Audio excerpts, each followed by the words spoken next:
sige, okay lang, sir. Sir, bigyan po natin ng magandang birthday message ang ating mga birthday celebrants. Kasama ko siya ba?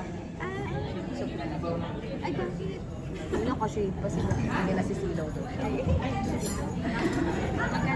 7K. Hello. Okay, go ahead.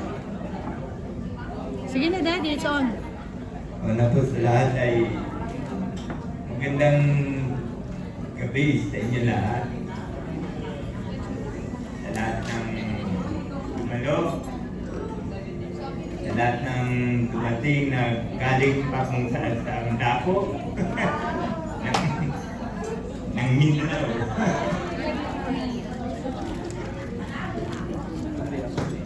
Nasasalamatan ko po ang Panginoon Diyos